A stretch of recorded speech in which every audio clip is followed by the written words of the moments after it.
Scotland I just want to say outplayed Italy, and Yeah. it doesn't come as a shocker. But it's such a fairy tale start to Scotland for a team that wasn't even supposed to play in the World Cup is Mm. now part of the World Cup. They get Italy as the first fixture, taking nothing away from Italy. But if you were just to look at the comparison and the strength of the squad, you would assume that Scotland would make it through, and that's exactly what happened.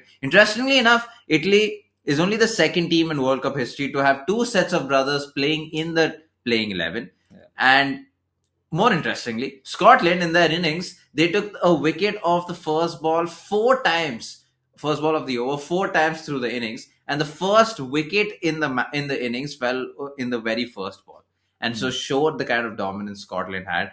I think they had a very good start in their batting innings, but more importantly, they kept their bowling very, very tight. If you look at the economies, a lot of the bowlers didn't go over six. They were economically very, very tight, and Yeah. that's exactly what they need to do against the bigger teams. Mm. You would assume Scotland beating England, sorry, Italy, but you would hope for Scotland to beat the bigger teams and I possibly mean, England. yeah, I wouldn't be surprised if they beat England as well.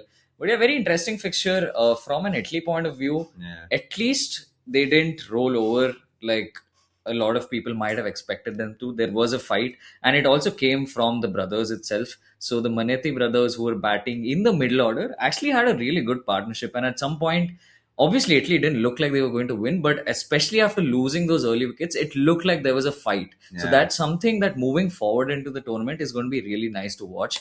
And you would hope that these teams, someone like in Italy who's playing their very first World Cup, for them, for the players, it's just going to be about the experience of the World Cup itself. True. This is going to be so huge for them in terms of the exposure they get, and they're going to have so many learnings from this. Yeah. So yeah, it's just going to be very interesting to watch. Yeah, the other set of brother are the opening partners, the Mosca Yeah. brothers, which is very interesting because I don't think I could have ever opened the batting with my brother on a consistent basis. I think I'd probably lose my mind doing that.